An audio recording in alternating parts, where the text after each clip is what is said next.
ನೀವು ಯಾವುದಾದರೂ ಒಂದು ಸುದ್ದಿವಾಹಿನಿಯನ್ನು ನೀವು ನೋಡಿ, ಅಲ್ಲಿ ರಾಜಕೀಯ ವಿಶ್ಲೇಷಕರು ಅಂತ ಕೂತಿರ್ತಾರೆ.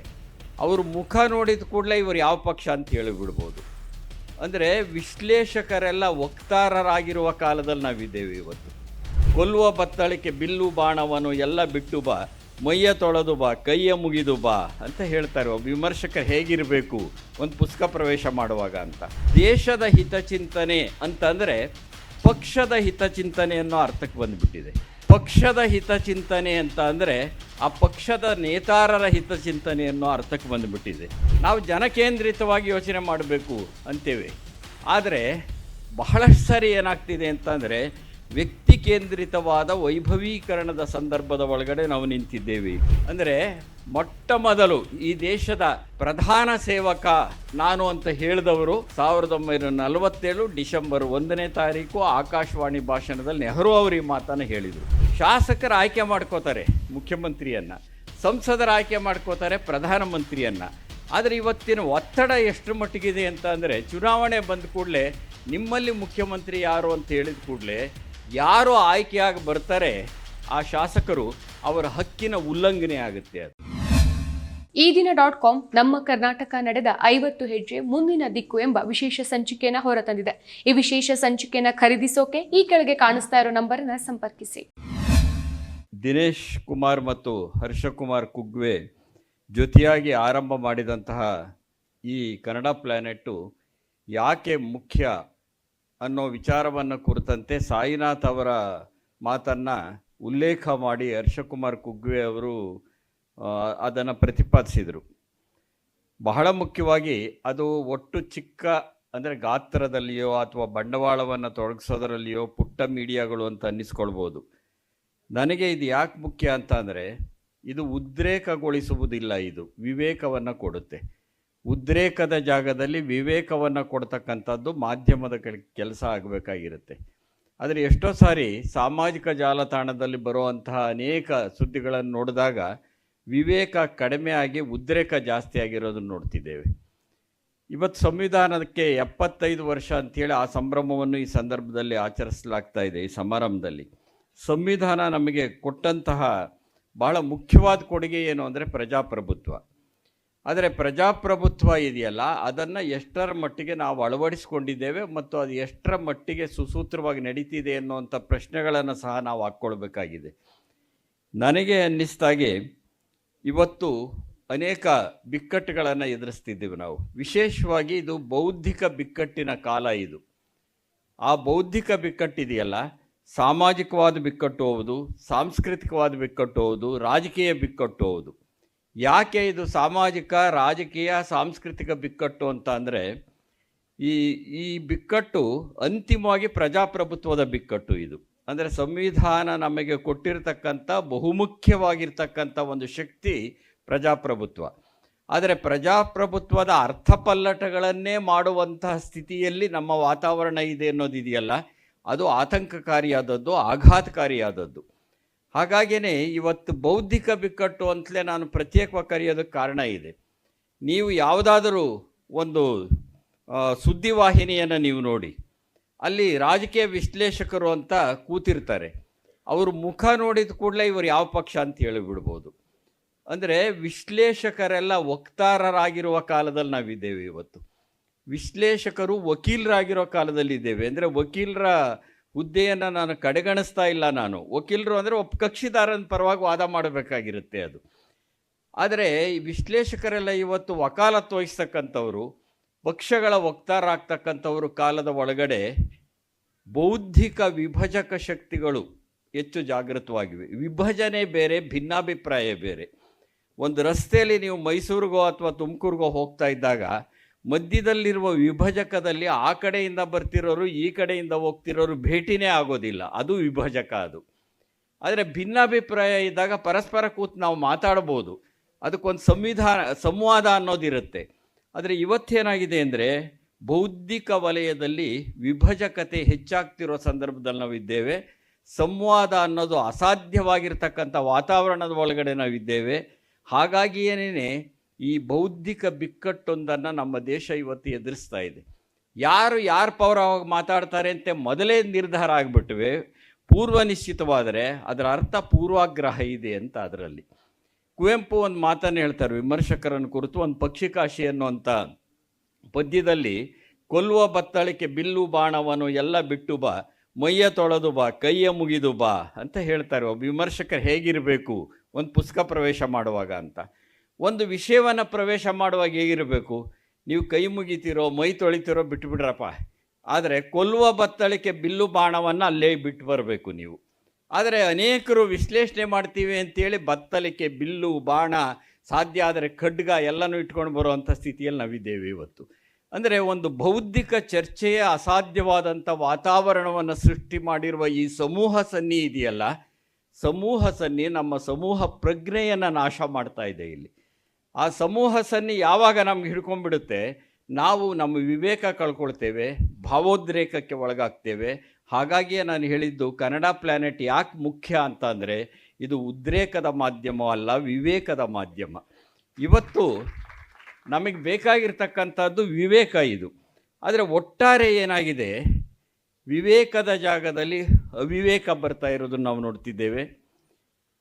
ಜಾತಿ ವಿನಾಶ ಆಗಬೇಕು ಅಂತ ನಾವು ಹೇಳ್ತಾ ಇದ್ವಿ 70-80ರ ದಶಕದಲ್ಲಿ. ಇವತ್ತು ಜಾತಿ ವಿಕಾಸವಾಗ್ತಿರೋದನ್ನು ನಾವು ನೋಡ್ತಿದ್ದೇವೆ. ಮಾನವೀಯತೆಯ ಪರವಾಗಿ ಉದ್ದಕ್ಕೂ ಮಾತಾಡ್ಕೊಂಡು ಬಂದ್ವಿ ನಾವು. ಆದರೆ ಮಾನವೀಯತೆಯನ್ನು ನುಂಗಿ ಹಾಕುವ ಮತೀಯತೆ ಮತ್ತು ಮಠೀಯತೆಗಳು ಜಾಸ್ತಿ ಆಗ್ತವೆ. ಬರೀ ಮತೀಯತೆ ಅಲ್ಲ, ಮಠೀಯತೆಗಳು ಜಾಸ್ತಿ ಆಗ್ತಾ ಇವೆ.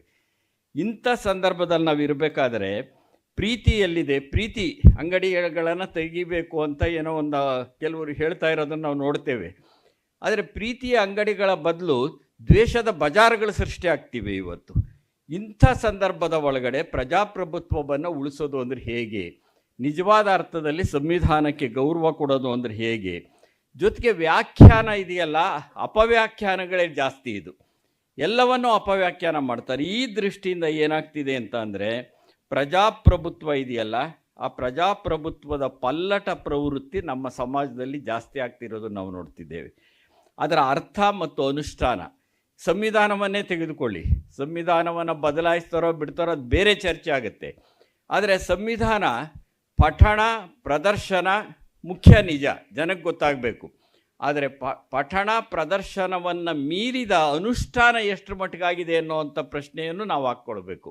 ಆಗ ಪ್ರಜಾಪ್ರಭುತ್ವ ಇಲ್ಲಿ ಎಷ್ಟರ ಮಟ್ಟಿಗೆ ಅನುಷ್ಠಾನದಲ್ಲಿದೆ ಅಂತ ನಮಗೆ ಅರ್ಥ ಆಗುತ್ತೆ. ಚುನಾವಣೆ ನಮ್ಮ ಸಂವಿಧಾನ ಕೊಟ್ಟಂತಹ, ಪ್ರಜಾಪ್ರಭುತ್ವ ಕೊಟ್ಟಂಥ ಅತ್ಯಂತ ಮುಖ್ಯವಾದಂಥ ಸಾಧನ.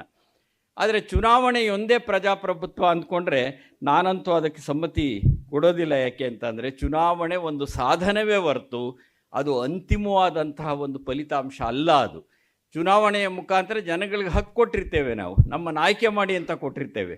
ಆಯ್ಕೆಯಾಗಿರ್ತಕ್ಕಂಥವರು ಎಷ್ಟರ ಮಟ್ಟಿಗೆ ಪ್ರಜಾಸತ್ತಾತ್ಮಕವಾದಂಥ ಆಶಯಗಳನ್ನು ಜನಗಳಿಗೆ ತಲುಪಿಸ್ತಾರೆ ಅನ್ನೋದು ಬಹಳ ಮುಖ್ಯ. ಜೊತೆಗೆ ಇವತ್ತು ಮುಖ್ಯವಾದ ಪ್ರಶ್ನೆ ಪ್ರಜಾಪ್ರಭುತ್ವಕ್ಕೆ ಬಂದಿರೋ ಬಿಕ್ಕಟ್ಟು ಅಂದರೆ, ನಾವು ನಿಂತಿರುವ ಜಾಗದಲ್ಲಿ ಜನಕೇಂದ್ರಿತವಾಗಿರುವ ಪ್ರಜಾಪ್ರಭುತ್ವ ಇದೆಯಾ ಅಥವಾ ವ್ಯಕ್ತಿ ಕೇಂದ್ರಿತವಾಗಿರುವ ಪ್ರಜಾಪ್ರಭುತ್ವ ಇದೆಯಾ ಅಂತ. ನಾವು ಜನಕೇಂದ್ರಿತವಾಗಿ ಯೋಚನೆ ಮಾಡಬೇಕು ಅಂತೇವೆ, ಆದರೆ ಬಹಳಷ್ಟು ಸಾರಿ ಏನಾಗ್ತಿದೆ ಅಂತಂದರೆ ವ್ಯಕ್ತಿ ಕೇಂದ್ರಿತವಾದ ವೈಭವೀಕರಣದ ಸಂದರ್ಭದ ಒಳಗಡೆ ನಾವು ನಿಂತಿದ್ದೇವೆ. ಇಲ್ಲಿ ದೇಶದ ಹಿತಚಿಂತನೆ ಅಂತಂದರೆ ಪಕ್ಷದ ಹಿತಚಿಂತನೆ ಅನ್ನೋ ಅರ್ಥಕ್ಕೆ ಬಂದುಬಿಟ್ಟಿದೆ. ಪಕ್ಷದ ಹಿತಚಿಂತನೆ ಅಂತ ಅಂದರೆ ಆ ಪಕ್ಷದ ನೇತಾರರ ಹಿತಚಿಂತನೆ ಅನ್ನೋ ಅರ್ಥಕ್ಕೆ ಬಂದುಬಿಟ್ಟಿದೆ. ಹೀಗಾಗಿಯೇ ಏನಾಗುತ್ತೆ ಅಂದರೆ, ಒಂದು ಪಕ್ಷವನ್ನು ಟೀಕೆ ಮಾಡಿದರೆ ಇವರು ದೇಶನೇ ಟೀಕೆ ಮಾಡಿದರು ಅಂತಾರೆ, ಒಂದು ಸರ್ಕಾರ ಟೀಕೆ ಮಾಡಿದರೆ ಇವರು ಇಡೀ ದೇಶದ ವಿರೋಧಿಗಳು ಅಂತಾರೆ. ಅಂದರೆ ಎಲ್ಲಿ ನಿಂತಿದ್ದೇವೆ ನಾವು? ಹಾಗಾದರೆ ನಿಜವಾಗಿ ದೇಶದ ಹಿತಚಿಂತನೆ ಯಾವುದಾದ್ರು ಒಂದು ಪಕ್ಷದ ಹಿತಚಿಂತನೆಯೇ ಅದು? ದೇಶದ ಹಿತಚಿಂತನೆ ಒಂದು ಪಕ್ಷದ ಹಿತಚಿಂತನೆಯೂ ಅಲ್ಲ, ಪಕ್ಷಗಳ ಹಿತಚಿಂತನೆ ಒಬ್ಬಿಬ್ಬರ ನೇತಾರರ ಹಿತಚಿಂತನೆಯೂ ಅಲ್ಲ. ದೇಶದ ಹಿತಚಿಂತನೆ ಅನ್ನತಕ್ಕಂಥದ್ದು ಜನಗಳಲ್ಲಿ ನಾವು ಸಮಾನತೆಯನ್ನು ಎಷ್ಟರ ಮಟ್ಟಿಗೆ ತಂದ್ವಿ ಅನ್ನೋ ಆಧಾರದ ಮೇಲೆ ಹೇಳಬೇಕಾಗಿರುತ್ತೆ. ಹಾಗಾದರೆ ನಾಯಕತ್ವ ಬೇಡ ಅಂದರೆ ನಾಯಕತ್ವ ಬೇಕು ನಮಗೆ. ಯಾವುದೇ ಒಂದು ಪಕ್ಷಕ್ಕೆ ನಾಯಕತ್ವ ಬೇಕು, ಒಂದು ಸರ್ಕಾರಕ್ಕೆ ನಾಯಕತ್ವ ಬೇಕು. ಅಲ್ಲೆಲ್ಲೋ ಒಂದು ಕಡೆ ವ್ಯಕ್ತಿ ಮುಖ್ಯ ಆಗ್ತಾ ಇರತಕ್ಕಂಥ ವಿಪರ್ಯಾಸವನ್ನು ನಾವು ನೋಡ್ತೇವೆ, ನಿಜ. ಆದರೆ ಆ ನಾಯಕತ್ವ ಏಕತ್ವ ಆಗಬಾರ್ದು, ಬಹುತ್ವ ಆಗಬೇಕು. ಯಾವುದೇ ಒಬ್ಬ ನಾಯಕನ ಒಳಗಡೆ ಬಹುತ್ವದ ಆಶಯಗಳಿದ್ದರೆ, ಬಹುಸಂಸ್ಕೃತಿಗಳನ್ನು ಅಳವಡಿಸ್ಕೊಳ್ತಕ್ಕಂಥ ಒಂದು ಹೃದಯ ಇದ್ದರೆ ಅವರೊಳಗಡೆ ಅಂಥದ್ದೊಂದು ಎದೆಯದನಿ ಇರೋಕ್ಕೆ ಸಾಧ್ಯ ಆದರೆ ಅಂತಹ ನಾಯಕತ್ವ ಇದೆಯಲ್ಲ, ಅದು ದೇಶಕ್ಕೆ ಬಹಳ ಪ್ರಯೋಜನಕಾರಿಯಾಗಿರ್ತಕ್ಕಂಥ ನಾಯಕತ್ವ ಆಗುತ್ತೆ ಅನ್ನೋದನ್ನು ನಾವು ಮರಿಬಾರ್ದು. ಆದರೆ ನಾನು ಆಗಲೇ ಹೇಳಿದೆ ಎಷ್ಟರ ಮಟ್ಟಿಗೆ ಪ್ರಜಾಸತ್ತಾತ್ಮಕವಾದ ಆಶಯಗಳನ್ನು ನಾವು ಅನುಷ್ಠಾನಕ್ಕೆ ತರ್ತಿದ್ದೇವೆ ಅಂತ. ನನಗೆ ವ್ಯಕ್ತಿ ಯಾವಾಗ ಮುಖ್ಯ ಆಗ್ತಾರೋ ಅಲ್ಲಿ ಪ್ರಜಾಪ್ರಭುತ್ವ ಇರೋದಿಲ್ಲ, ಫ್ಯೂಡಲಿಸಮ್ ಇರುತ್ತೆ. ನಮ್ಮ ಇಡೀ ದೇಶದ ಬಿಕ್ಕಟ್ಟಿರೋದು ಎಲ್ಲಿ ಅಂತಂದರೆ, ಏಕಕಾಲದಲ್ಲಿ ಇಲ್ಲಿ ಬಂಡವಾಳಶಾಹಿಯೂ ಇದೆ, ಪುರೋಹಿತಶಾಹಿಯೂ ಇದೆ, ಪಾಳ್ಯಗಾರಿ ಪ್ರವೃತ್ತಿಯೂ ಇದೆ. ಅಂದರೆ ಫ್ಯೂಡಲಿಸಮ್ಮು ಇದೆ, ಕ್ಯಾಪಿಟಲಿಸಮ್ ಇದೆ, ಅದರ ಜೊತೆಗೆ ಪುರೋಹಿತಶಾಹಿನೂ ಇದೆ. ಈ ಮೂರು ಅಂಶಗಳು ಒಟ್ಟಿಗೆ ಇರುವಂಥ ದೇಶದ ಒಳಗಡೆಯ ಬಿಕ್ಕಟ್ಟು ಮತ್ತು ಸಮಸ್ಯೆಗಳ ಸ್ವರೂಪನೇ ಬೇರೆ ಆಗಿರುತ್ತೆ. ಹಾಗಾಗಿ ಪ್ರಜಾಪ್ರಭುತ್ವದಲ್ಲಿ ವಾಸ ಮಾಡ್ತಿರುವಾಗಲೂ ವ್ಯಕ್ತಿ ಎಷ್ಟರ ಮಟ್ಟಿಗೆ ಮುಖ್ಯ ಆಗ್ತಿದ್ದಾರೆ ಅಂತ ಅಂದರೆ, ಇವತ್ತು ಅನೇಕ ಮಾಧ್ಯಮಗಳು ಕೇಳುತ್ತವೆ, ಚುನಾವಣೆ ಬಂದ ಕೂಡಲೇ ನಿಮ್ಮ CM ಫೇಸ್ ಯಾವುದು ಅಂತ ಕೇಳ್ತಾರೆ. ಅವ್ರು ಫೇಸ್ ಕೇಳ್ತಾರೆ, ಜನನೇ ಕೇಳೋದಿಲ್ಲ ಅವರು. ಅಂದರೆ ನಿಮ್ಮ CM ಫೇಸ್, PM ಫೇಸ್, ಯಾರು ನಿಮ್ಮ ಮುಖ್ಯಮಂತ್ರಿ, ಯಾರು ನಿಮ್ಮ ಪ್ರಧಾನಮಂತ್ರಿ ಅಂತ ಚುನಾವಣೆಗೆ ಮುಂಚೆ ನೀವು ಕೇಳ್ತಿದ್ದೀರಿ ಅಂದರೆ ನೀವು ಶಾಸಕರ ಸಂಸದರ ಹಕ್ಕುಗಳಿಗೆ ಧಕ್ಕೆ ತರ್ತಿದ್ದೀರಿ ಅಂತ, ಪ್ರಜಾಪ್ರಭುತ್ವಕ್ಕೆ ಧಕ್ಕೆ ತರ್ತಿದ್ದೀರಿ ಅಂತ ಅದರ ಅರ್ಥ. ಶಾಸಕರು ಆಯ್ಕೆ ಮಾಡ್ಕೋತಾರೆ ಮುಖ್ಯಮಂತ್ರಿಯನ್ನು, ಸಂಸದರ ಆಯ್ಕೆ ಮಾಡ್ಕೋತಾರೆ ಪ್ರಧಾನಮಂತ್ರಿಯನ್ನು. ಆದರೆ ಇವತ್ತಿನ ಒತ್ತಡ ಎಷ್ಟರ ಮಟ್ಟಿಗಿದೆ ಅಂತ ಅಂದರೆ, ಚುನಾವಣೆ ಬಂದ ಕೂಡಲೇ ನಿಮ್ಮಲ್ಲಿ ಮುಖ್ಯಮಂತ್ರಿ ಯಾರು ಅಂತ ಹೇಳಿದ ಕೂಡಲೇ ಯಾರು ಆಯ್ಕೆಯಾಗಿ ಬರ್ತಾರೆ ಆ ಶಾಸಕರು, ಅವರ ಹಕ್ಕಿನ ಉಲ್ಲಂಘನೆ ಆಗುತ್ತೆ. ಅದು ಯಾರು ಪ್ರಧಾನಮಂತ್ರಿ ಅನ್ನೋದನ್ನು ನೀವು ಒಂದು ವೇಳೆ ಡಿಕ್ಲೇರ್ ಮಾಡಿಕೊಂಡ್ರೆ, ಅದನ್ನು ಪ್ರಕಟಿಸಿದರೆ, ಯಾರು ಆಯ್ಕೆಯಾಗಿ ಬರ್ತಾರೆ ಆ ಸಂಸದರ ಹಕ್ಕಿನ ಉಲ್ಲಂಘನೆ ಆಗುತ್ತೆ, ಅರ್ಥಾತ್ ಸಂವಿಧಾನದ ಉಲ್ಲಂಘನೆ ಆಗುತ್ತೆ. ಅಂದರೆ ಇಂಥ ಸರಳವಾದ ಪ್ರಶ್ನೆಗಳನ್ನು ಕೇಳಲಾಗದೆ ಇರೋದಿದೆಯಲ್ಲ, ನೀವು ಇಂಥ ಸರಳವಾದ ಪ್ರಶ್ನೆಗಳನ್ನು ಕೇಳದೇ ಇದ್ದರೆ ಶಾಸಕರ ಹಕ್ಕಿಯಲ್ಲಿ ಉಳಿಯುತ್ತೆ, ಸಂಸದರ ಹಕ್ಕಿಯಲ್ಲಿ ಉಳಿಯುತ್ತೆ. ಈ ಶಾಸಕರನ್ನು, ಈ ಸಂಸದರನ್ನು ಆಯ್ಕೆ ಮಾಡಿದ ಜನರ ಹಕ್ಕಿನ ಪರಿಸ್ಥಿತಿ ಏನು ಅನ್ನೋದನ್ನು ಯೋಚನೆ ಮಾಡಿ. ಇದನ್ನು ಯಾಕೆ ಹೇಳ್ತಿದ್ದೀನಿ ಅಂದರೆ, ಎಲ್ಲಿ ಫ್ಯೂಡಲಿಸಮ್ ಪ್ರಬಲವಾಗಿರುತ್ತೋ, ಎಲ್ಲಿ ಪಾಳ್ಯಗಾರಿ ಪ್ರವೃತ್ತಿ ಪ್ರಬಲವಾಗಿರುತ್ತೋ ಅಲ್ಲಿ ಇಂಥ ಪ್ರಶ್ನೆಗಳು ಬರುತ್ತವೆ. ನಿಜವಾದ ಪ್ರಜಾಪ್ರಭುತ್ವ ಇದ್ದರೆ ಇಂಥ ಪ್ರಶ್ನೆಗಳು ಬರೋದಿಲ್ಲ. ಯಾರು ಆಯ್ಕೆ ಆಗ್ತಾರೋ ಅವರಿಗೆ ಬಿಡ್ತಾರೆ. ಹಾಗಾಗಿ ನಮ್ಮ ಸನ್ನಿವೇಶ ಇದೆಯಲ್ಲ, ಏಕಕಾಲಕ್ಕೆ ಪಾಳ್ಯಗಾರಿ ಪ್ರವೃತ್ತಿ ಅಥವಾ ಫ್ಯೂಡಲಿಸಮ್ ಅಂತ ಕರೀರಿ, ಬಂಡವಾಳಶಾಹಿ, ಪುರೋಹಿತಶಾಹಿ, ಈ ಮೂರೂ ಅಂಶಗಳು ಏಕಕಾಲಕ್ಕೆ ಅಸ್ತಿತ್ವದಲ್ಲಿರುವ ಒಂದು ಬಿಕ್ಕಟ್ಟನ್ನು ನಮ್ಮ ದೇಶ ಎದುರಿಸ್ತಾ ಇದೆ ಅಂತ ನಾನು ಭಾವಿಸ್ಕೊಂಡಿದ್ದೇನೆ. ಇಂಥ ಸಂದರ್ಭದ ಒಳಗಡೆ ಈ ವ್ಯಕ್ತಿ ಕೇಂದ್ರಿತ ಅಧಿಕಾರವನ್ನು ದಾಟಿ ಜನಕೇಂದ್ರಿತವಾದಂಥ ಅಧಿಕಾರಕ್ಕೆ ನಾವು ಬರಬೇಕಾಗಿರೋ ಸಂದರ್ಭದಲ್ಲಿದ್ದೇವೆ. ಈಗ ನೋಡಿ, ಯಾವಾಗ ವ್ಯಕ್ತಿ ಕೇಂದ್ರಿತವಾಗ್ತಾ ಹೋಗುತ್ತೆ ಅಥವಾ ಪಾಳ್ಯಗಾರಿ ಪ್ರವೃತ್ತಿ ಜಾಸ್ತಿ ಆಗುತ್ತೆ ಪ್ರಜಾಪ್ರಭುತ್ವದಲ್ಲಿ, ಆಗ ಸರ್ವಾಧಿಕಾರ ಬರುತ್ತದು. ಪ್ರಜಾಪ್ರಭುತ್ವದ ಹೆಸರಿನಲ್ಲಿಯೇ ಸರ್ವಾಧಿಕಾರಿ ಪ್ರವೃತ್ತಿ, ಸರ್ವಾಧಿಕಾರ ಅಂತ ಹೇಳಿ ಬಹಿರಂಗವಾಗಿ ಪ್ರಕಟವಾಗದೇ ಇರಬಹುದು, ಆದರೆ ಆಂತರಂಗಿಕವಾಗಿ ಅದರ ನಡೆನುಡಿಗಳಲ್ಲಿ ಸರ್ವಾಧಿಕಾರ ಇದೆಯಲ್ಲ, ಅದು ಹೆಚ್ಚು ಹೆಚ್ಚು ಕಾಣಿಸ್ಕೊಳ್ತಾ ಹೋಗುತ್ತೆ. ಸರ್ವಾಧಿಕಾರಿ ಪ್ರವೃತ್ತಿ ಇರುತ್ತೆ, ಆ ಮನೋಧರ್ಮ ಸರ್ವಾಧಿಕಾರಿಯಾಗಿರುತ್ತೆ. ಆಗ ನಮ್ಮ ಹಕ್ಕುಗಳನ್ನು ಅದು ದಮನ ಮಾಡ್ತಾ ಹೋಗುತ್ತೆ. ಆಗ ಅಭಿಪ್ರಾಯ ಸ್ವಾತಂತ್ರ್ಯ ಇರೋದಿಲ್ಲ, ಜನಗಳ ಹಕ್ಕುಗಳಿದಾವಲ್ಲ, ಹಕ್ಕುಗಳನ್ನು ಚಲಾಯಿಸೋದಕ್ಕೆ ಸಾಧ್ಯ ಆಗದೇ ಇರೋವಂಥ ಒಂದು ವಾತಾವರಣವನ್ನು ಬಹಳ ತಂತ್ರದ ಮುಖಾಂತರವಾಗಿ ನಾವು ಕಾರ್ಯತಂತ್ರ ಅಂತ ಕರಿತೇವೆ. ಎಷ್ಟೋ ಸಾರಿ ಕಾರ್ಯತಂತ್ರ ಅನ್ನೋದರ ಅರ್ಥ ಕುತಂತ್ರ ಅಂತ ಆಗಿಬಿಟ್ಟಿದೆ ಇತ್ತೀಚಿನ ದಿನಗಳಲ್ಲಿ. ಏಕೆಂದರೆ ಕಾರ್ಯತಂತ್ರ ಬೇರೆ, ಸ್ಟ್ರಾಟಜಿಗಳು ಬೇರೆ, ಆದರೆ ಕುತಂತ್ರ ಅನ್ನೋ ಥರ ಆಗಿದೆ. ಜನರ ಹಕ್ಕುಗಳ ದಮನವನ್ನು ಮಾಡುವುದಕ್ಕೆ ಬೇಕಾಗಿರ್ತಕ್ಕಂಥದ್ದನ್ನು ಪ್ರಜಾಪ್ರಭುತ್ವದ ಹೆಸರಿನಲ್ಲಿಯೇ ಅನುಷ್ಠಾನ ಮಾಡತಕ್ಕಂಥ ಶಕ್ತಿಗಳು ಯಾವಾಗ ಜಾಗೃತವಾಗುತ್ತವೆ, ಆ ಅಧಿಕಾರದ ಒಳಗಡೆ ಒಂದು ಸರ್ವಾಧಿಕಾರಿ ಮನೋಧರ್ಮ ಇದೆ ಅಂತಲೇ ಅರ್ಥ ಅದು. ಆದರೆ ನಮಗೆ ಎಂಥ ಪರಂಪರೆ ಇದೆ ಅಂತಂದರೆ, ಜನಕೇಂದ್ರಿತವಾದಂಥ ಒಂದು ಪರಂಪರೆ. ವಾಲ್ಟೇರ್ ಒಂದು ಮಾತನ್ನು ಹೇಳ್ತಾರೆ, ನಾನು ಅವರ ಅಭಿಪ್ರಾಯಗಳಲ್ಲಿ ಒಂದನ್ನೂ ನಾನು ಒಪ್ಪುವುದಿಲ್ಲ, ಆದರೆ ಅವರು ತಮ್ಮ ಅಭಿಪ್ರಾಯವನ್ನು ವ್ಯಕ್ತಪಡಿಸುವುದಕ್ಕೆ ಬೇಕಾಗಿರುವ ಸ್ವಾತಂತ್ರ್ಯದ ಪರವಾಗಿ ಕೊನೆ ಉಸಿರಿರೋವರೆಗೂ ಹೋರಾಡುತ್ತೇನೆ ಅಂತ ಹೇಳ್ತಾನೆ ವಾಲ್ಟೇರ್. ಅವನ ಅಭಿಪ್ರಾಯ ನಾನು ಒಪ್ಪೋದಿಲ್ಲ, ಆದರೆ ಕೊನೆ ಉಸಿರಿರೋವರೆಗೂ ಅವನ ಅಭಿಪ್ರಾಯ ವ್ಯಕ್ತಪಡಿಸೋದಕ್ಕಿರೋ ಸ್ವಾತಂತ್ರ್ಯ ಇದೆಯಲ್ಲ, ಅದನ್ನು ಕಾಪಾಡ್ಕೋತೇನೆ. ಅದು ಪ್ರಜಾಪ್ರಭುತ್ವ. ಆದರೆ ಅಭಿಪ್ರಾಯ ವ್ಯಕ್ತಪಡಿಸಿದ ಕೂಡಲೇ ಈಗ ಏನಾಗುತ್ತೆ, ನಾನು ಆರಂಭದಲ್ಲಿ ಹೇಳಿದೆ, ಸರ್ಕಾರದ ವಿರುದ್ಧ ಏನಾದರೂ ಹೇಳಿದರೆ ದೇಶದ ವಿರುದ್ಧ ಅಂತಾರೆ, ವ್ಯಕ್ತಿ ವಿರುದ್ಧ ಹೇಳಿದರೆ ಅದಕ್ಕೂ ಅದೇ ಹಣೆಪಟ್ಟಿ ಅಂಟಿಸ್ತಾರೆ. ಯಾರಾದರೂ ಸತ್ತೋದರೆ ಪ್ರಾಣಗಳಿಗೂ ಪಕ್ಷದ ಹಣೆಪಟ್ಟಿಯನ್ನು ಅಂಟಿಸುವ ಸಂದರ್ಭದಲ್ಲಿದ್ದೇವೆ ನಾವು. ಒಬ್ಬರು ಆತ್ಮಹತ್ಯೆ ಮಾಡಿಕೊಂಡ್ರೆ ಅವನಿಗೆ ಆತ್ಮಹತ್ಯೆ ಮಾಡಿಕೊಂಡಿದ್ದು ಪ್ರಾಣ ಇದೆಯಲ್ಲ, ಅದು ಕಾಂಗ್ರೆಸ್ ಪ್ರಾಣನ, BJP ಪ್ರಾಣನ, JDS ಪ್ರಾಣನ ಅಂತ ಹುಡುಕೋ ಸ್ಥಿತಿಲಿ ನಾವು ನಿಂತಿದ್ದೇವೆ. ಅಂದರೆ ಎಷ್ಟರ ಮಟ್ಟಿಗೆ ನಮ್ಮ ಮನಸ್ಸು ಕಲುಷಿತವಾಗಿದೆ, ಎಷ್ಟರ ಮಟ್ಟಿಗೆ ನಮ್ಮ ವಿಚಾರ ಅಂತ ಹೇಳ್ತಿದ್ದೀವಲ್ಲ, ಅದು ಎಷ್ಟರ ಮಟ್ಟಿಗೆ ವಿಭಜಿತವಾಗಿದೆ. ನಾನು ಆರಂಭದಲ್ಲಿ ಹೇಳಿದಾಗೆ ಈ ಅಂಶಗಳನ್ನು ನೀವು ಗಮನಿಸಿ. ವಾಲ್ಟೇರ್ ಅಷ್ಟೇ ಅಲ್ಲ, ಗಾಂಧೀಜಿಯವರು ವಿರೋಧ ಪಕ್ಷ ಹೇಳುವ ಅಭಿಪ್ರಾಯವನ್ನು ನಾವು ಒಪ್ಪದೇ ಇರಬಹುದು, ಆದರೆ ಅವರಿಗೆ ಅಭಿಪ್ರಾಯವನ್ನು ವ್ಯಕ್ತಪಡಿಸುವ ಅವಕಾಶವನ್ನು ಕೊಡಬೇಕು ಅಂತ ಹೇಳಿದರು. ನೆಹರು ಅವರಂತೂ ಪ್ರಜಾಸತ್ತಾತ್ಮಕ ಸಮಾಜದ ನಿರ್ಮಾಣದಲ್ಲಿ ಭಾಳ ಅದ್ಭುತ ಪಾತ್ರವನ್ನು ವಹಿಸಿದಂಥವರು ನೆಹರು ಅವರು. ಪ್ರಜಾಪ್ರಭುತ್ವ ಅಂದರೆ ಏನಂದರೆ ಎಲ್ಲ ಅಭಿಪ್ರಾಯಗಳ ಜೊತೆ ನಾವು ನಡೆಸುವ ಸಹಬಾಳ್ವೆ ಅಂತ ಪ್ರತಿಪಾದನೆ ಮಾಡಿದರು.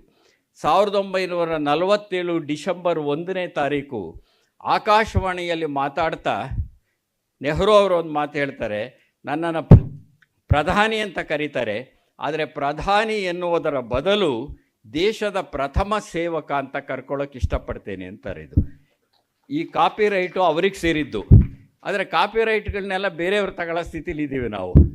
ಅಂದರೆ ಮೊಟ್ಟ ಮೊದಲು ಈ ದೇಶದ ಪ್ರಧಾನ ಸೇವಕ ನಾನು ಅಂತ ಹೇಳಿದವರು 1947 ಡಿಸೆಂಬರ್ 1ನೇ ತಾರೀಕು ಆಕಾಶವಾಣಿ ಭಾಷಣದಲ್ಲಿ ನೆಹರು ಅವರು ಈ ಮಾತನ್ನು ಹೇಳಿದರು. ಅದೇ ನೆಹರು ಎಷ್ಟರ ಮಟ್ಟಿಗೆ ಪ್ರಜಾಸತ್ತಾತ್ಮಕವಾಗಿದ್ದರು ಅಂದರೆ ಒಂದು ನಿದರ್ಶನವನ್ನು ಕೊಡೋದಕ್ಕೆ ಇಷ್ಟಪಡ್ತೇನೆ. ರಾಮ್ ಮನೋಹರ್ ಲೋಹಿಯಾ ಅವರ ಹೆಸರನ್ನು ನೀವೆಲ್ಲ ಕೇಳೇ ಇರ್ತೀರಿ. ನೆಹರೂರವರ ಅತ್ಯಂತ ಪ್ರಖರ ಟೀಕಾಕಾರರು ಅಂತ ಅಂದರೆ ಆ ಕಾಲದಲ್ಲಿ ರಾಮ್ ಮನೋಹರ್ ಲೋಹಿಯಾ ಅವರು. ಎಷ್ಟು ಮಟ್ಟಿಗೆ ಟೀಕೆ ಮಾಡ್ತಾಯಿದ್ರು ಅಂದರೆ ನೆಹರೂರವರು ತಮ್ಮ ಬಟ್ಟೆಗಳನ್ನೆಲ್ಲ ರಷ್ಯಾದಲ್ಲಿ ಇಸ್ತ್ರಿ ಮಾಡಿಸಿ ತರಿಸ್ತಾರೆ ಅಂತಿದ್ರು. ಅಂದರೆ ದೆಹಲಿಯಲ್ಲಿ ಇಸ್ತ್ರಿ ಪೆಟ್ಟಿಗೆ ಇರಲಿಲ್ಲ ಅಂತ. ಅಂದರೆ ಅದನ್ನು ರೂಪಕವಾಗಿ ತಗೊಳ್ಳಿ ನೀವು. ಅಂದರೆ ಅಷ್ಟರ ಮಟ್ಟಿಗೆ ಇವರು ಶೋಕಿ ಮಾಡ್ತಾರೆ ಅನ್ನೋ ಅರ್ಥದಲ್ಲಿ ಅವರು ಅದನ್ನು ಹೇಳ್ತಾಯಿದ್ರು, ಅಷ್ಟರ ಮಟ್ಟಿಗೆ ಟೀಕೆ ಮಾಡ್ತಿದ್ರು. ಒಂದು ಚುನಾವಣೆಯಲ್ಲಿ ರಾಮ್ ಮನೋಹರ್ ಲೋಹಿಯಾ ಅವರು ಸೋತೋಗ್ತಾರೆ. ಆಗ ಸಂಸತ್ತಿನಲ್ಲಿ ನಿಂತ್ಕೊಂಡೆ ನೆಹರು ಅವರು ಹೇಳ್ತಾರೆ, ರಾಮ್ ಮನೋಹರ್ ಲೋಹಿಯಾ ಅವರು ಸೋತೋಗಿದ್ದಾರೆ, ಅವರಿಲ್ಲದ ಈ ಲೋಕಸಭೆ ಅಪೂರ್ಣವಾಗಿದೆ ಅಂತ ಹೇಳ್ತಾರೆ. ಮುಂದೆ ಒಂದು ಉಪಚುನಾವಣೆಯಲ್ಲಿ ರಾಮ್ ಮನೋಹರ್ ಲೋಹಿಯಾ ಅವರು ಗೆದ್ದು ಬರ್ತಾರೆ. ಆ ಗೆದ್ದು ಬಂದ ಸಂದರ್ಭದಲ್ಲಿ ಅದೇ ನೆಹರು ಅವರು ಲೋಕಸಭೆಯಲ್ಲಿ ಎದ್ದು ನಿಂತು ಹೇಳ್ತಾರೆ, ಲೋಹಿಯಾ ಗೆದ್ದು ಬಂದಿದ್ದಾರೆ ಲೋಕಸಭೆಗೆ, ಇವತ್ತು ಲೋಕಸಭೆ ಪೂರ್ಣವಾಗಿದೆ ಅಂತ ಮಾತು ಹೇಳ್ತಾರೆ. ಇದು ಪ್ರಜಾಪ್ರಭುತ್ವ. ಅಂದರೆ ತನ್ನನ್ನು ಟೀಕೆ ಮಾಡುವವರನ್ನೂ ಸಹ ಗೌರವಿಸ್ತಕ್ಕಂಥದ್ದು ಇದೆಯಲ್ಲ, ಅದು ಪ್ರಜಾಪ್ರಭುತ್ವ. ಇದು ಕರ್ನಾಟಕದಲ್ಲೇ ಒಂದು ಘಟನೆ ನಡೀತು ಅನೇಕ ವರ್ಷಗಳ ಹಿಂದೆ. ರಾಚಯ್ಯನವರು ಅಂತ ಒಬ್ಬರು ಸಚಿವರಿದ್ದರು. ಅವರು ಅರಣ್ಯ ಕಾಯ್ದೆಗೆ ಒಂದು ತಿದ್ದುಪಡಿಯನ್ನು ತರ್ತಾರೆ. ಆಗ ತಿದ್ದುಪಡಿಯಿಂದ ಅಲ್ಲಿರುವಂತಹ ಅರಣ್ಯವಾಸಿಗಳಿಗೆ ತೊಂದರೆ ಆಗುತ್ತೆ ಅಂತ ಹೇಳಿ ಯಡಿಯೂರಪ್ಪನವರು ಧರಣಿ ಕೂತ್ಕೋತಾರೆ. ದೊಡ್ಡ ಚರ್ಚೆಯೆಲ್ಲ ನಡೆಯುತ್ತೆ. ಅತ್ಯಂತ ಬಹುಮತ ಇದ್ದಂತಹ ಕಾಲ ಅದು. ಮಾರನೇ ದಿವಸ ಬಂದ ರಾಚಯ್ಯನವರು ವಿಧಾನಸಭೆಯಲ್ಲಿ ಹೇಳ್ತಾರೆ, ಇವರು ಏನು ಧರಣಿ ಕೂತರು ವಿಧಾನಸಭೆಯ ಒಳಗಡೆ ಅವರೊಬ್ಬರೇ ಧರಣಿ ಕೂತದ್ದು. ಆದರೆ ರಾಚಯ್ಯನವರು ಹೇಳ್ತಾರೆ, ನನಗೆ ಮನವರಿಕೆ ಆಗಿದೆ, ಈ ಅರಣ್ಯ ಕಾಯ್ದೆಯ ತಿದ್ದುಪಡಿ ಮಸೂದೆಯನ್ನು ನಾನು ವಾಪಸ್ ತಗೋತೀನಿ ಅಂತಾರೆ. ಅಂದರೆ ಬಹುಮತ ಇದೆ ಅಂತ ಹೇಳಿದ ಕೂಡಲೇ ಏನನ್ನೂ ಬೇಕಾದರೂ ಮಾಡಬಹುದು ಅನ್ನೋದು ಪ್ರಜಾಪ್ರಭುತ್ವ ಅಲ್ಲ. ಅದು ಬಹುಮತ ಇದ್ದಾಗಲೂ ಸಹ ವಿರೋಧ ಪಕ್ಷದವರು ಹೇಳ್ತಕ್ಕಂಥ ರಚನಾತ್ಮಕವಾದಂಥ ಟೀಕೆಗಳಿಗೆ, ಅಭಿಪ್ರಾಯಗಳಿಗೆ ಮನ್ನಣೆ ಕೊಡಬೇಕು ಅನ್ನೋದಕ್ಕೆ ಈ ಎರಡು ಉದಾಹರಣೆಗಳನ್ನು ನಾನು ಈ ಸಂದರ್ಭದಲ್ಲಿ ಹೇಳೋದಕ್ಕೆ ಇಷ್ಟಪಡ್ತೇನೆ. ಹಾಗಾಗಿ ಇವತ್ತು ಸಂವಾದ ಸಂಸ್ಕೃತಿ ನಾಶವಾಗ್ತಿರುವಂಥ ಸಂದರ್ಭದಲ್ಲಿ ಮುಖ್ಯವಾಗಿ ನಾವು ಗಮನಿಸಬೇಕು, ಯಾವುದು ಪ್ರಜಾಪ್ರಭುತ್ವ. ಕುವೆಂಪು ಅವರು ಹೇಳಿದರು, ಸರ್ವ ಜನಾಂಗದ ಶಾಂತಿಯ ತೋಟ, ಸರ್ವರಿಗೆ ಸಮಬಾಳು, ಸರ್ವರಿಗೆ ಸಮಪಾಲು. ಇವತ್ತು ಸರ್ವ ಜನಾಂಗದ ಶಾಂತಿಯ ತೋಟಕ್ಕೆ ಬೆಂಕಿ ಬೀಳ್ತಿರೋ ಸಂದರ್ಭದಲ್ಲಿದ್ದೇವೆ. ಆದರೆ ನಮ್ಮ ಜವಾಬ್ದಾರಿ ಏನಂದರೆ ಬೆಂಕಿಯನ್ನು ಬೆಳಕಾಗಿಸುವ ಜವಾಬ್ದಾರಿ ನಮ್ಮದು. ಯಾವುದು ಬೆಂಕಿ ಬಿದ್ದಿದೆ ಅದನ್ನು ಬೆಳಕಾಗಿಸಬೇಕಾಗಿದೆ, ಸಮಾನತೆಯನ್ನು ತರಬೇಕಾಗಿದೆ. ಸಮಾನತೆ ಅಂದರೆ ಏನು? ನಾನು ಆಗಲೇ ಹೇಳಿದೆ, ಪ್ರಜಾಪ್ರಭುತ್ವದ ಅರ್ಥ ಪಲ್ಲಟಗಳು ನಡೀತಾ ಇವೆ ಅಂತ. ಪ್ರಜಾಪ್ರಭುತ್ವ ಅಂದರೆ ಏನು ಅನ್ನೋದರ ಅರ್ಥವನ್ನೇ ಬದಲಾಯಿಸುವಂಥ ಸ್ಥಿತಿಯಲ್ಲಿದ್ದೇವೆ. ಸಂವಿಧಾನದ ವಿಷಯ ಬಿಟ್ಬಿಡಿ, ಪ್ರಜಾಪ್ರಭುತ್ವದ ಅರ್ಥ ಪಲ್ಲಟ. ನಿಜವಾಗಿ ಸಮಾನತೆ ಅಂದರೆ ಏನು, ಸಮಾನತೆ ಅಂದರೆ ಏನು ಅನ್ನೋದಕ್ಕೆ ನೆಲ್ಸನ್ ಮಂಡೇಲಾ ಅವರು ಗೆದ್ದು ಬಂದಂತಹ ಸಂದರ್ಭದಲ್ಲಿ ದಕ್ಷಿಣ ಆಫ್ರಿಕಾದಲ್ಲಿ ಒಂದು ಮಾತನ್ನು ಹೇಳಿದರು. ಏನಂದರೆ, ನನ್ನ ಈ ದೇಶದ ಒಳಗಡೆ ಬಿಳಿಯರ ಮೇಲುಗೈಯನ್ನು ನಾನು ಸಹಿಸುವುದಿಲ್ಲ, ಕರಿಯರ ಮೇಲುಗೈಯನ್ನು ಸಹಿಸುವುದಿಲ್ಲ ಅಂತ. ಅಂದರೆ ಬಿಳಿಯರ ವಿರುದ್ಧನೇ ಹೋರಾಡಿದ್ದು. ಆದರೆ ನನ್ನ ದೇಶದಲ್ಲಿ ಬಿಳಿಯರೂ ಮೇಲುಗೈಯನ್ನು ಸಾಧಿಸಬಾರದು, ಕರಿಯರೂ ಮೇಲುಗೈಯನ್ನು ಸಾಧಿಸಬಾರದು. ಅದು ಸಮಾನತೆ. ಅಂದರೆ ಎಲ್ಲರನ್ನೂ ಸಮಾನವಾಗಿ ಕಾಣ್ತಕ್ಕಂಥದ್ದು. ನೆಲ್ಸನ್ ಮಂಡೇಲ ಹೇಳಿದ ಈ ಮಾತಿದೆಯಲ್ಲ, ಒಂದು ಅಪೂರ್ವವಾದಂಥ ನಿದರ್ಶನ ಅಂತ ಅಂದ್ಕೊಂಡಿದ್ದೇನೆ. ನಾವು ಸ್ವಾತಂತ್ರ್ಯದ ಬಗ್ಗೆ ಮಾತಾಡುವಾಗೆಲ್ಲ ಹೆಚ್ಚಾಗಿ ನಮ್ಮ ಅಭಿವ್ಯಕ್ತಿ ಸ್ವಾತಂತ್ರ್ಯವನ್ನು ಕುರಿತು ಮಾತಾಡ್ತಿರ್ತೇವೆ. ನಮಗೆ ಅಭಿವ್ಯಕ್ತಿ ಸ್ವಾತಂತ್ರ್ಯ ಬೇಕು ಅಂತ. ಆದರೆ ಈ ದೇಶದ ಕೋಟ್ಯಾಂತರ ಜನಕ್ಕೆ ನೀವು ಏನೇ ಹೇಳಿದರೂ ಅಭಿವ್ಯಕ್ತಿ ಸ್ವಾತಂತ್ರ್ಯವನ್ನು ಪ್ರಕಟಿಸುವಂತಹ ಆರ್ಥಿಕ ಸಾಮಾಜಿಕ ಸ್ಥಿತಿನೇ ಇರೋದಿಲ್ಲ. ಎಷ್ಟೋ ಜನಕ್ಕಿರೋದಿಲ್ಲ. ಎಷ್ಟೋ ಜನ, ಕೋಟ್ಯಾಂತರ ದಲಿತರ ಮೇಲೆ ದೌರ್ಜನ್ಯ ನಡೆಯುತ್ತೆ, ಮಹಿಳೆಯರ ಮೇಲೆ ದಬ್ಬಾಳಿಕೆ ನಡೀತಾ ಇರುತ್ತೆ. ಅಕ್ಷರಸ್ಥರು ಜಾಸ್ತಿ ಆಗಿರಬಹುದು ನಿಜ, ಆದರೆ ಸಾಮಾಜಿಕ ಮತ್ತು ಆರ್ಥಿಕವಾಗಿ ದಯನೀಯ ಸ್ಥಿತಿಯಲ್ಲಿರ್ತಕ್ಕಂಥವರಿಗೆ ನಾವು ಕೊಟ್ಟಿರುವ ಹಕ್ಕುಗಳನ್ನು ಚಲಾಯಿಸ್ತಕ್ಕಂಥ ಶಕ್ತಿಯೇ ಬರದೇ ಇದ್ದರೆ ಅದು ಪ್ರಜಾಪ್ರಭುತ್ವದ ಯಶಸ್ಸಲ್ಲ. ಅದು ಅವರಿಗೆ ಆ ಶಕ್ತಿಯನ್ನು ತಂದು ಕೊಡಬೇಕು. ಅದರ ಅರ್ಥ ಬದುಕುವ ಸ್ವಾತಂತ್ರ್ಯ ಇದೆಯಲ್ಲ, ಎಲ್ಲ ಸ್ವಾತಂತ್ರ್ಯಕ್ಕಿಂತ ಬಹಳ ಮುಖ್ಯವಾದದ್ದು. ಅಂಬೇಡ್ಕರ್ ಸಂವಿಧಾನ ಸಭೆಯಲ್ಲಿ 1949ರಲ್ಲಿ ಹೇಳ್ತಾರೆ, 3 ರೀತಿಯ ಪ್ರಜಾಪ್ರಭುತ್ವಗಳಿವೆ. ಒಂದು ಸಾಮಾಜಿಕ ಪ್ರಜಾಪ್ರಭುತ್ವ, ಇನ್ನೊಂದು ಆರ್ಥಿಕ ಪ್ರಜಾಪ್ರಭುತ್ವ, ಮತ್ತೊಂದು ರಾಜಕೀಯ ಪ್ರಜಾಪ್ರಭುತ್ವ. ರಾಜಕೀಯ ಪ್ರಜಾಪ್ರಭುತ್ವ ಪ್ರಬಲವಾಗಬೇಕಾದರೆ ಆರ್ಥಿಕ ಪ್ರಜಾಪ್ರಭುತ್ವ ಬಹಳ ಮುಖ್ಯ. ಆದರೆ ನನಗೆ ಇಷ್ಟವಾದದ್ದು ತುಂಬ ಸಾಮಾಜಿಕ ಪ್ರಜಾಪ್ರಭುತ್ವ ಅಂತ ಹೇಳಿದರು. ಸಾಮಾಜಿಕ ಪ್ರಜಾಪ್ರಭುತ್ವ ಅಂದರೆ ಸಮಾನತೆ, ಸ್ವಾತಂತ್ರ್ಯ, ಸೋದರತೆ. ಈ 3 ಬೇರ್ಪಡಿಸೋದಲ್ಲ. ಸ್ವಾತಂತ್ರ್ಯ ಅನ್ನೋದು ಸಮಾನತೆ ಇಲ್ಲದೆ ಬರೋದಿಲ್ಲ. ಸೋದರತೆ ಅನ್ನೋದು ಅಷ್ಟೇನೆ. ಸ್ವಾತಂತ್ರ್ಯ ಸಮಾನತೆ ಇದ್ದರೆ ಸೋದರತೆ ಬರುತ್ತೆ. 3 ಬೇರ್ಪಡಿಸಲಾಗದ 3 ಮುಖ್ಯವಾದಂತಹ ವೈಚಾರಿಕ ವಿನ್ಯಾಸಗಳು ಅವು 3 ಇದ್ದಾಗ ಬದುಕುವ ಸ್ವಾತಂತ್ರ್ಯ ಬರುತ್ತೆ. ಆದರೆ ನಮಗೆ ಬದುಕುವ ಸ್ವಾತಂತ್ರ್ಯ ಇದೆಯೇ ಅನ್ನುವಂಥ ಪ್ರಶ್ನೆಯನ್ನು ಹಾಕ್ಕೊಂಡಾಗ ನನಗೆ ಅಬ್ರಾಹಿಂ ಲಿಂಕನ್ ಹೇಳಿದಂತಹ ಒಂದು ಮಾತು, ಒಂದು ಪ್ರಸಂಗ ನೆನಪಿಗೆ ಬರುತ್ತೆ. ದಕ್ಷಿಣ ಅಮೇರಿಕಾದಲ್ಲಿ ಅಬ್ರಾಹಿಂ ಲಿಂಕನ್ ಅವರು ಗುಲಾಮಗಿರಿಯ ವಿರುದ್ಧವಾಗಿ ಭಾಷಣ ಮಾಡ್ತಾ ಇರೋ ಸಂದರ್ಭದಲ್ಲಿ ಈ ಪ್ರಸಂಗವನ್ನು ಹೇಳ್ತಾರೆ. ಒಬ್ಬ ಕುರಿ ಕಾಯ್ತಾ ಇರ್ತಾನೆ.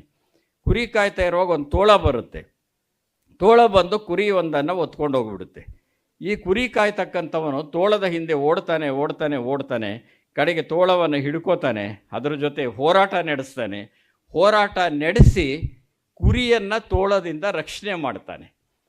ಆಗ ಅವರ ಪ್ರತಿಕ್ರಿಯೆ ಹೇಗಿತ್ತು, ಅದು ಬಹಳ ಮುಖ್ಯವಾದದ್ದು. ಇಲ್ಲಿಯೇ ನಾವು ಪ್ರಜಾಪ್ರಭುತ್ವದ ಅರ್ಥಪಲ್ಲಟ ಮಾಡ್ತೀವಿ ಅಂತ ನಾನು ಹೇಳಿದ್ನಲ್ಲ, ಅದು ಇಲ್ಲಿ ಗೊತ್ತಾಗುತ್ತೆ.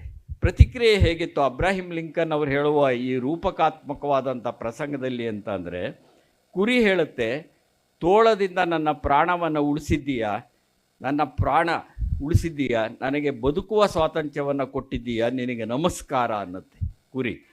ಆದರೆ ತೋಳ ಹೇಳುತ್ತೆ, ನಾನು ತಿನ್ನುವ ಸ್ವಾತಂತ್ರ್ಯವನ್ನು ನೀನು ಕಸ್ಕೊಂಡಿದ್ದೀಯಾ, ನಿನಗೆ ಧಿಕ್ಕಾರ ಅನ್ನತ್ತೆ. ಇಬ್ಬರೂ ಬಳಸಿದ ಪದ ಸ್ವಾತಂತ್ರ್ಯನೇನೆ. ಆದರೆ ತಿನ್ನುವ ಸ್ವಾತಂತ್ರ್ಯ ಕೆಲವರಿಗಿರುತ್ತೆ, ಆದರೆ ಬದುಕುವ ಸ್ವಾತಂತ್ರ್ಯ ಜನಗಳಿಗಿರುತ್ತೆ.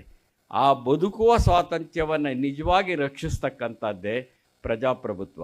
ಅಂಥದ್ದೊಂದು ಪ್ರಜಾಪ್ರಭುತ್ವಕ್ಕಾಗಿ ಜನರ ಬದುಕುವ ಸ್ವಾತಂತ್ರ್ಯದ ಪರವಾಗಿ ನಮ್ಮ ಹೋರಾಟಗಳು ನಿರಂತರವಾಗಿ ಇಲ್ಲಿ ಕನ್ನಡ ಪ್ಲಾನೆಟ್ ಸದಾ ಅಂಥ ಆಶಯವನ್ನು ಪ್ರತಿನಿಧಿಸ್ತಾ ಇರಲಿ, ಪ್ರಕಟಿಸ್ತಾ ಇರಲಿ ಅಂತ ಹೇಳ್ತಾ ನಾನು ಭಾಷಣ ಮುಗಿಸ್ತೇನೆ. ನಮಸ್ಕಾರ. ಮತ್ತಷ್ಟು ವಿಶೇಷ ವಿಡಿಯೋಗಳನ್ನು ನೋಡಲು ಮತ್ತು ಹೊಸ ವಿಡಿಯೋಗಳ ಬಗ್ಗೆ ತಿಳಿಯಲು ಈ ದಿನ .com ಯೂಟ್ಯೂಬ್ ಚಾನೆಲ್ ಸಬ್ಸ್ಕ್ರೈಬ್ ಮಾಡಿ ಮತ್ತು ಬೆಲ್ ಐಕಾನ್ ಕ್ಲಿಕ್ ಮಾಡಿ.